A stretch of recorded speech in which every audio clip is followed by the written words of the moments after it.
माननीय प्रधानमंत्री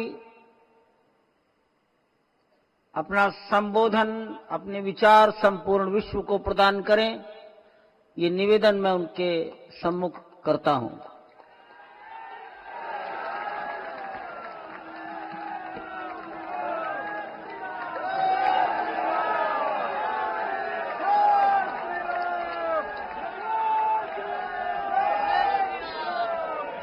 सियावर रामचंद्र की, सियावर रामचंद्र की जय सिया राम। उत्तर प्रदेश की राज्यपाल आनंदीबेन पटेल, राष्ट्रीय स्वयंसेवक संघ के परम पूजनीय सरसंघ चालक डॉक्टर मोहन भागवत जी, उत्तर प्रदेश के मुख्यमंत्री योगी आदित्यनाथ जी, श्री राम जन्मभूमि तीर्थ क्षेत्र ट्रस्ट के अध्यक्ष पूज्य महंत नृत्य गोपाल दास जी, पूज्य संत समाज, यहां पधारे सभी भक्तगण, देश और दुनिया से इस ऐतिहासिक पल के साक्षी बन रहे कोटि कोटि राम भक्त, देवी और सज्जनों, आज अयोध्या नगरी भारत की सांस्कृतिक चेतना के एक और उत्कर्ष बिंदु की साक्षी बन रही है। आज संपूर्ण भारत, संपूर्ण विश्व राममय है।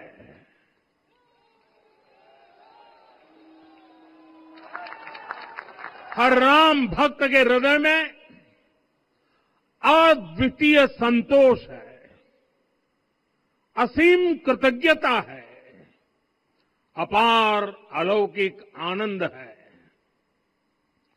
सदियों के घाव भर रहे हैं, सदियों की वेदना आज विराम पा रही है। सदियों का संकल्प आज सिद्धि को प्राप्त हो रहा है। आज उस यज्ञ की पूर्णाहुति है जिसकी अग्नि 500 वर्ष तक प्रज्वलित रही। जो यज्ञ एक पल भी आस्था से डिगा नहीं, एक पल भी विश्वास से टूटा नहीं। आज भगवान श्री राम के गर्भगृह की अनंत ऊर्जा, श्री राम परिवार का दिव्य प्रताप इस धर्म ध्वजा के रूप में इस दिव्यतम भव्यतम मंदिर में प्रतिष्ठापित हुआ है। और साथियों, ये धर्म ध्वजा केवल एक ध्वजा नहीं, ये भारतीय सभ्यता के पुनर्जागरण का ध्वज है। इसका भगवा रंग, इस पर रचित सूर्यवंश की ख्याति, वर्णित होम शब्द और अंकित कोविदार वृक्ष राम राज्य की कीर्ति को प्रतिरूपित करता है। ये ध्वज संकल्प है, ये ध्वज सफलता है, ये ध्वज संघर्ष से सृजन की गाथा है, ये ध्वज सदियों से चले आ रहे स्वप्नों का साकार स्वरूप है। ये ध्वज संतों की साधना और समाज की सहभागिता की सार्थक परिणति है। साथियों, आने वाली सदियों और सहस्त्र शताब्दियों तक ये धर्म ध्वज प्रभु राम के आदर्शों और सिद्धांतों का उद्घोष करेगा। ये धर्म ध्वज आह्वान करेगा, सत्यमेव जयते नानृतम, यानी जीत सत्य की ही होती है, असत्य की नहीं।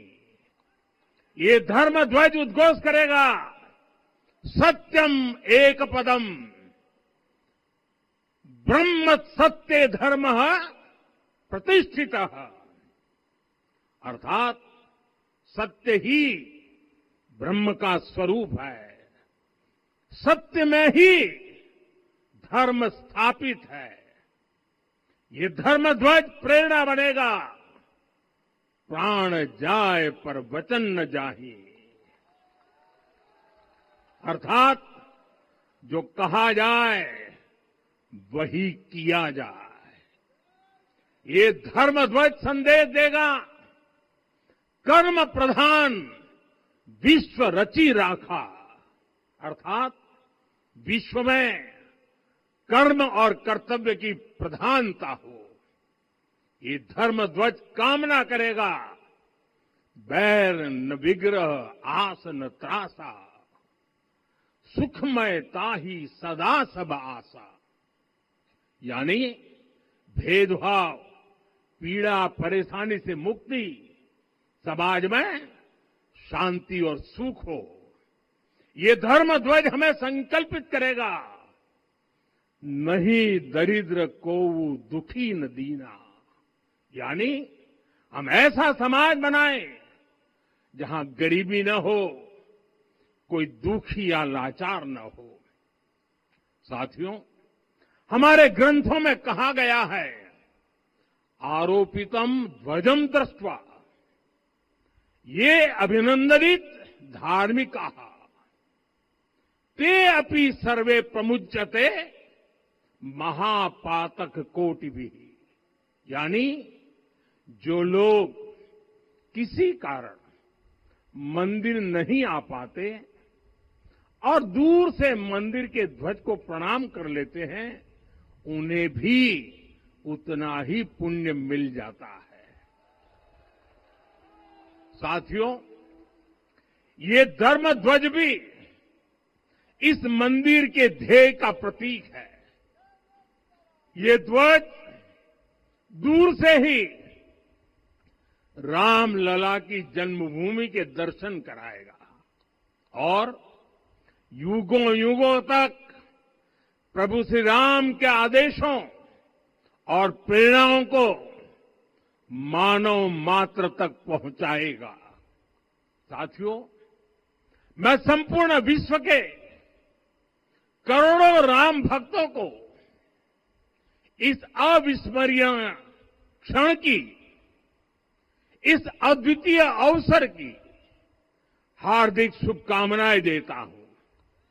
मैं आज उन सभी भक्तों को भी प्रणाम करता हूं, हर उस दानवीर का भी आभार व्यक्त करता हूं जिसने राम मंदिर निर्माण के लिए अपना सहयोग दिया।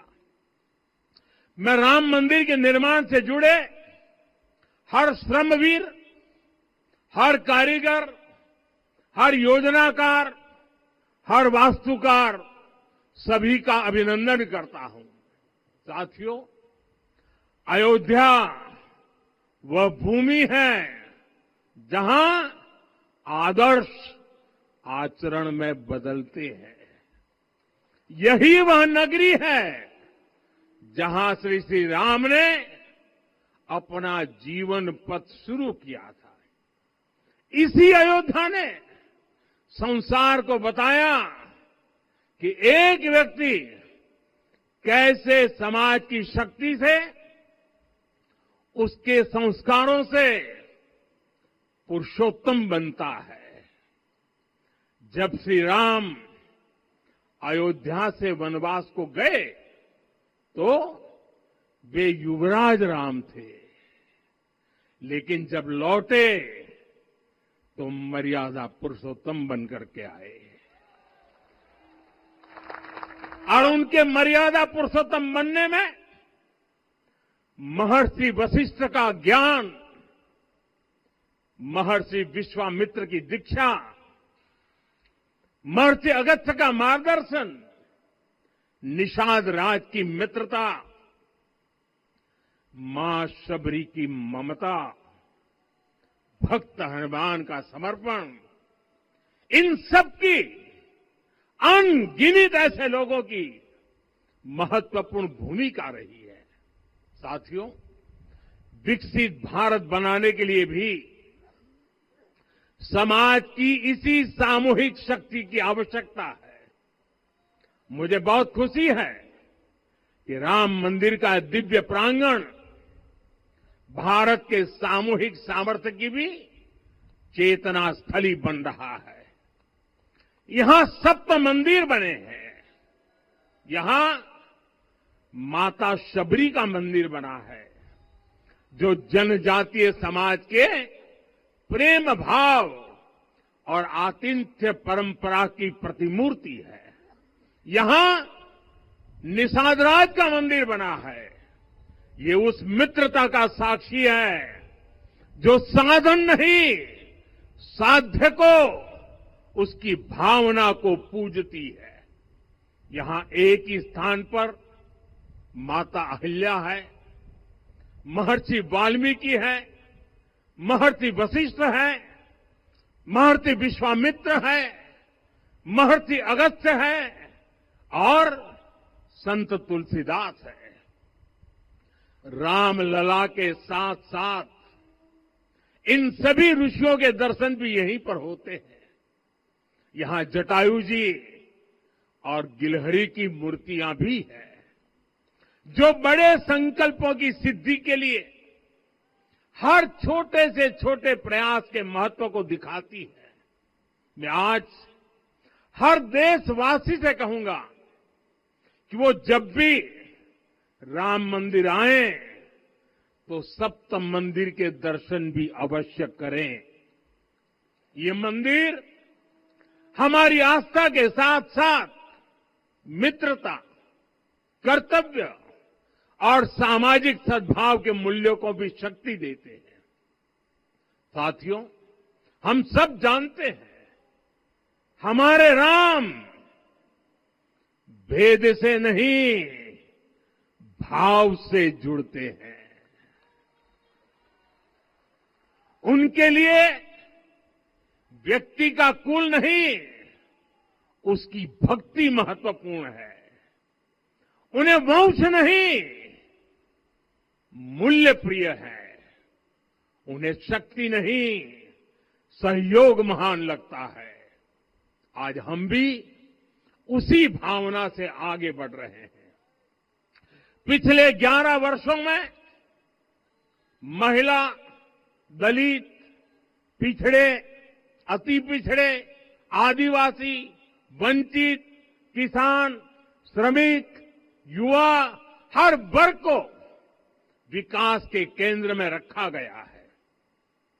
जब देश का हर व्यक्ति, हर वर्ग, हर क्षेत्र सशक्त होगा, तब संकल्प की सिद्धि में सबका प्रयास लगेगा और सबके प्रयास से ही 2047 जब देश आजादी के 100 साल मनाएगा, हमें 2047 तक विकसित भारत का निर्माण करना ही होगा।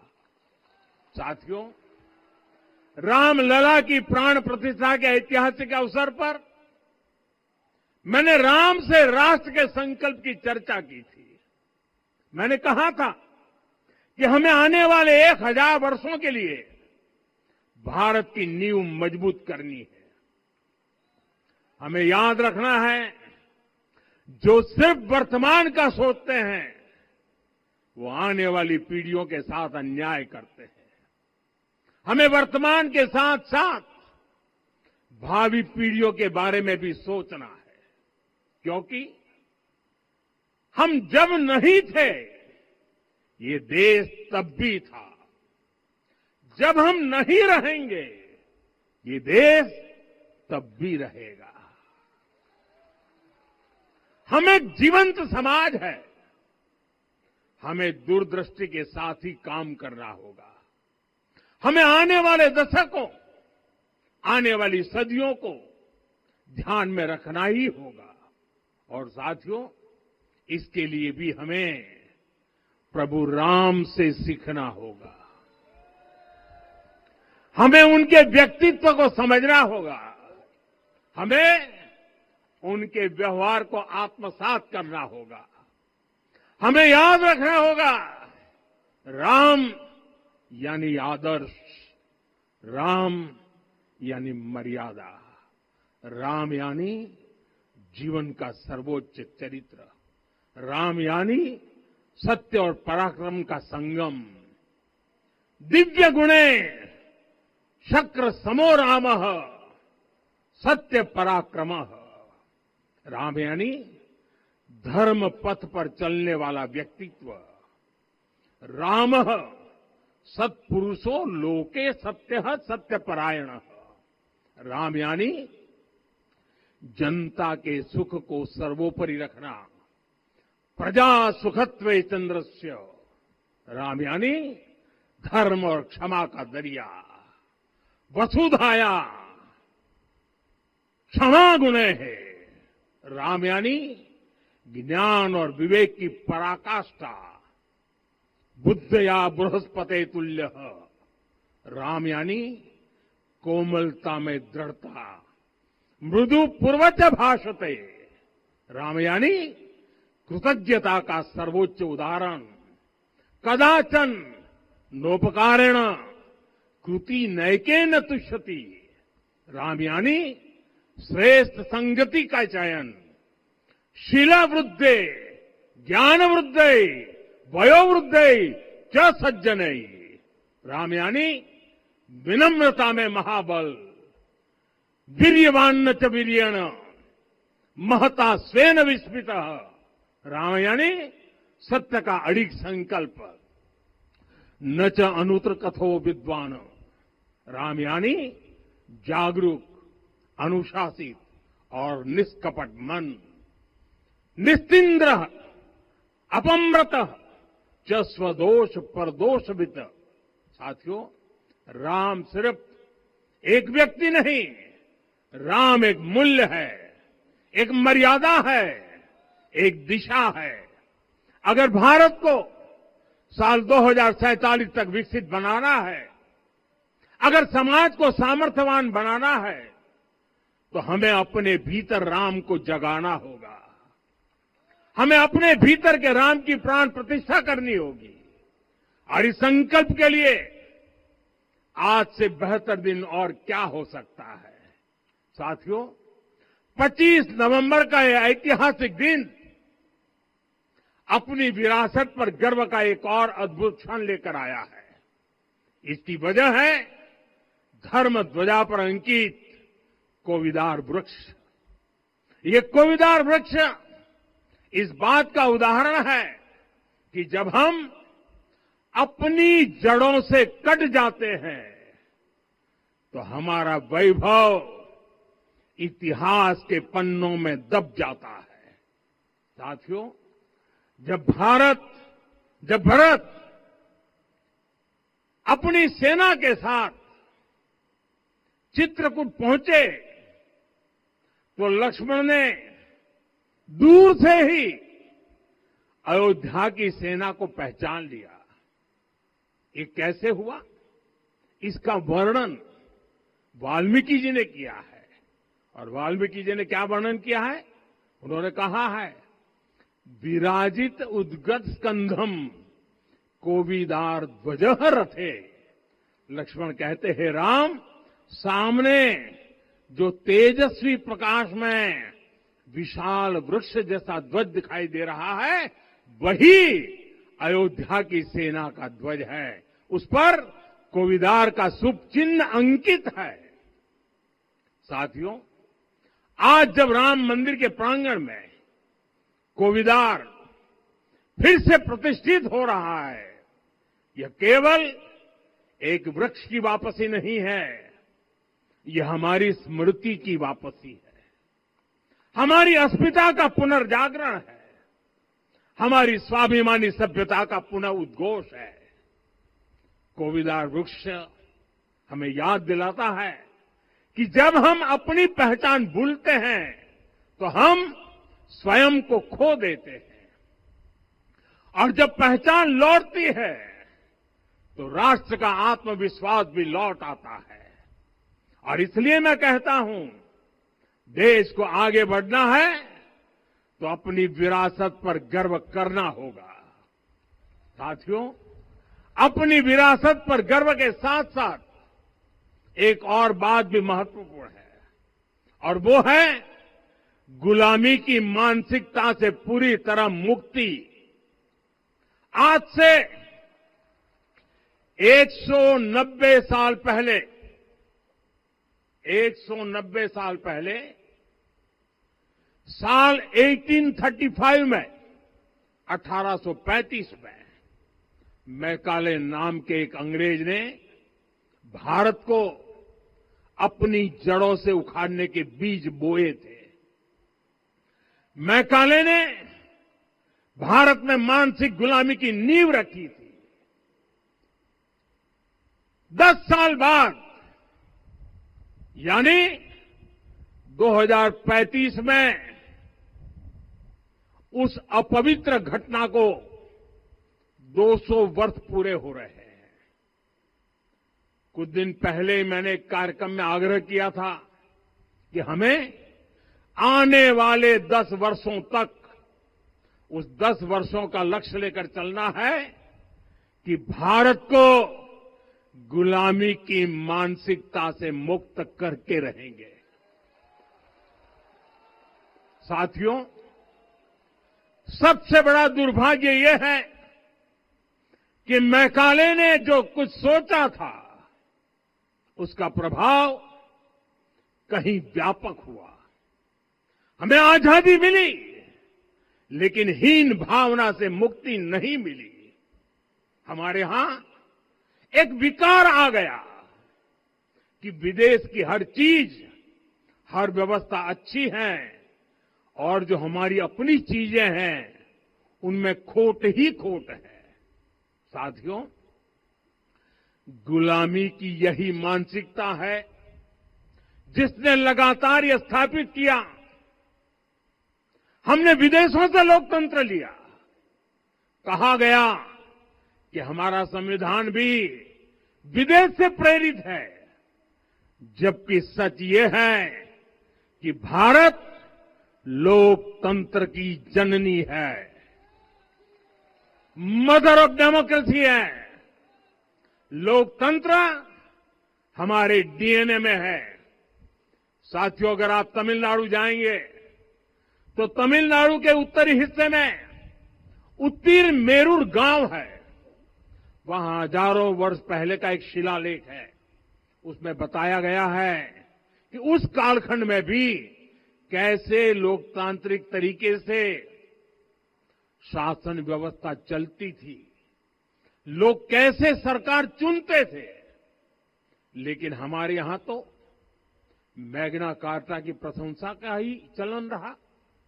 हमारे यहां भगवान बसवन्ना, उनके अनुभव मंटपा की जानकारी भी सीमित रखी गई।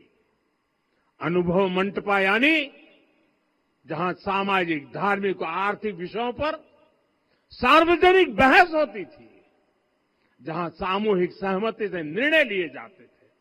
लेकिन गुलामी की मानसिकता के कारण इस भारत की कितनी ही पीढ़ियों को इस जानकारी से भी वंचित रखा गया। साथियों, हमारी व्यवस्था के हर कोने में गुलामी की इस मानसिकता ने डेरा डाला हुआ था। अब याद करिए, भारतीय नौसेना का ध्वज सदियों तक उस ध्वज पर ऐसे प्रतीक बने रहे जिनका हमारी सभ्यता, हमारी शक्ति, हमारी विरासत से कोई संबंध नहीं था।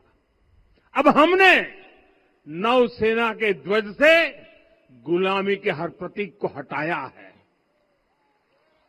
हमने छत्रपति शिवाजी महाराज की विरासत को स्थापित किया है। और ये सिर्फ एक डिजाइन में बदलाव नहीं हुआ, ये मानसिकता बदलने का क्षण था। ये वो घोषणा थी कि भारत अब अपनी शक्ति अपने प्रतीकों से परिभाषित करेगा, न कि किसी और की विरासत से। और साथियों, यही परिवर्तन आज अयोध्या में भी दिख रहा है। साथियों, ये गुलामी की मानसिकता ही है जिसने इतने वर्षों तक रामत्व को नकारा है। भगवान राम अपने आप में एक वैल्यू सिस्टम है। ओरछा के राजा राम से लेकर रामेश्वरम के भक्त राम तक और शबरी के प्रभु राम से लेकर मिथिला के पाहुन राम जी तक भारत के हर घर में, हर भारतीय के मन में और भारतवर्ष के हर कण कण में राम है। लेकिन गुलामी की मानसिकता इतनी हावी हो गई कि प्रभु राम को भी काल्पनिक घोषित किया जाने लगा। साथियों, अगर हम ठान लें अगले 10 साल में मानसिक गुलामी से पूरी तरह मुक्ति पा लेंगे, और तब जाकर के ऐसी ज्वाला प्रज्वलित होगी, ऐसा आत्मविश्वास बढ़ेगा कि 2047 तक विकसित भारत का सपना पूरा होने से भारत को कोई रोक नहीं पाएगा। आने वाले 1000 वर्ष के लिए भारत की नींव तभी सशक्त होगी जब मैकाले की गुलामी के प्रोजेक्ट को हम अगले 10 साल में पूरी तरह ध्वस्त करके दिखा देंगे। साथियों, अयोध्या धाम में रामलला का मंदिर परिसर भव्य से भव्यतम हो रहा है और साथ ही अयोध्या को संवारने का काम लगातार जारी है। आज अयोध्या फिर से वह नगरी बन रही है जो दुनिया के लिए उदाहरण बनेगी। त्रेता युग की अयोध्या ने मानवता को नीति दी। 21वीं सदी की अयोध्या मानवता को विकास का नया मॉडल दे रही है। तब अयोध्या मर्यादा का केंद्र थी, अब अयोध्या विकसित भारत का मेरुदंड बनकर उभर रही है। साथियों, भविष्य की अयोध्या में पौराणिकता और नूतनता का संगम होगा। सरयू जी की अमृत धारा और विकास की धारा एक साथ बहेगी। यहां आध्यात्म और आर्टिफिशियल इंटेलिजेंस दोनों का तालमेल दिखेगा। राम पथ, भक्ति पथ और जन्मभूमि पथ से नई अयोध्या के दर्शन होते हैं। अयोध्या में भव्य एयरपोर्ट है। अयोध्या में आज शानदार रेलवे स्टेशन है। वंदे भारत और अमृत भारत एक्सप्रेस जैसी ट्रेनें अयोध्या को बाकी देश से जोड़ रही हैं। अयोध्या वासियों को सुविधाएं मिले, उनके जीवन में समृद्धि आए, इसके लिए निरंतर काम चल रहा है। साथियों, जब से प्राण प्रतिष्ठा हुई है तब से लेकर आज तक करीब 45 करोड़ श्रद्धालु यहां दर्शन के लिए आ चुके हैं।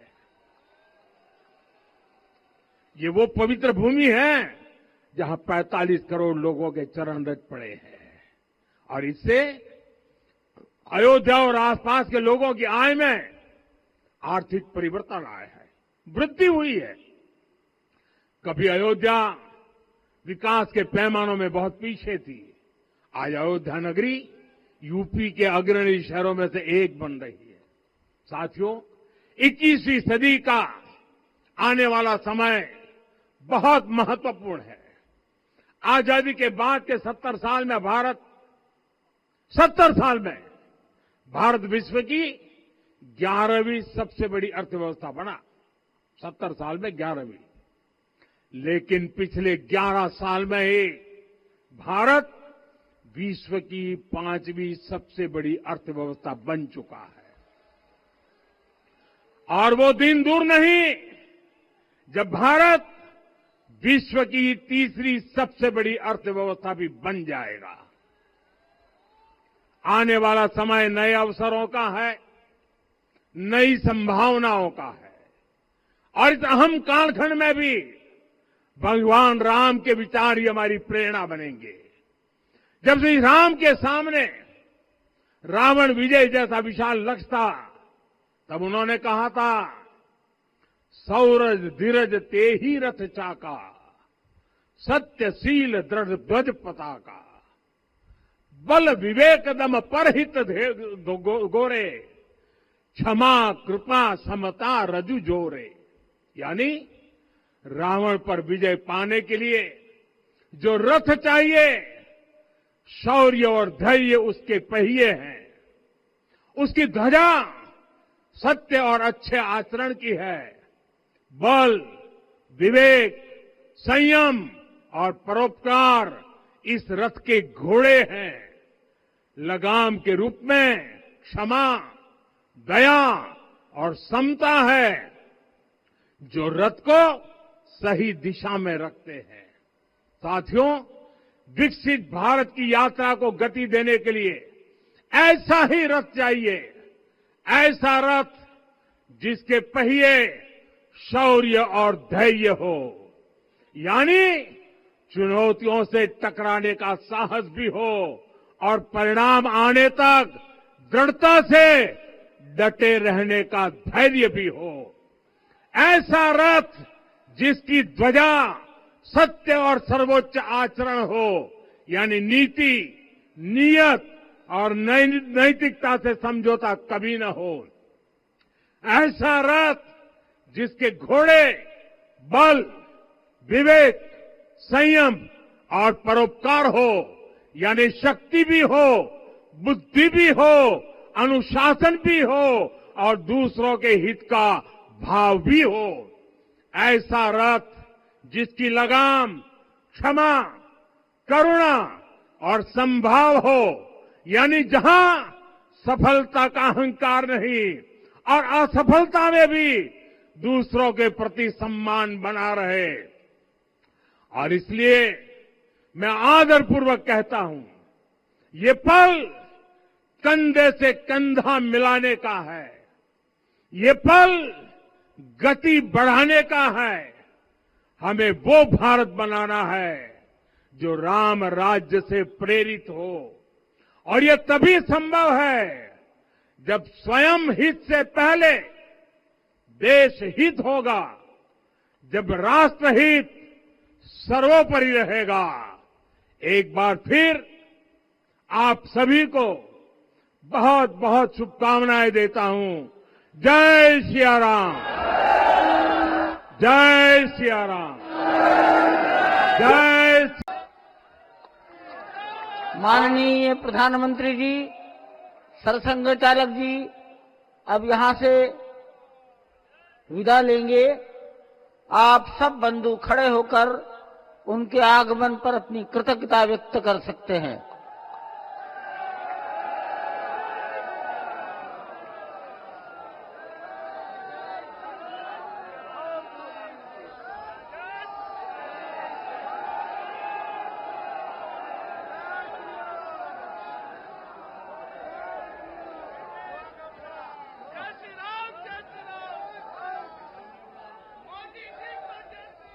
पूज्य महंत नृत्य गोपाल दास जी को प्रधानमंत्री जी ने चरण स्पर्श किया। वो मंच से नीचे उतर रहे हैं, उत्तर की दिशा पर आएंगे। इस मंदिर के निर्माण में वर्ष 1949 में हनुमानगढ़ी के बाबा महंत अभिराम दास जी महाराज,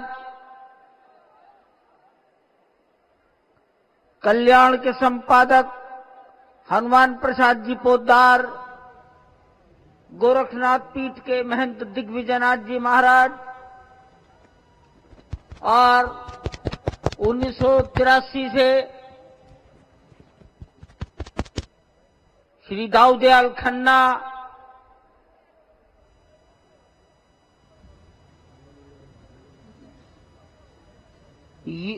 यो महंत अवेद्यनाथ जी महाराज, परमहंस रामचंद्र दास जी महाराज, जगत गुरु प्रधानमंत्री शंकराचार्य नरेंद्र मोदी ज्योतिष अभिवादन पीठ स्वीकार कर स्वामी रहे हैं। शांतानंद जी महाराज। राम जन्मभूमि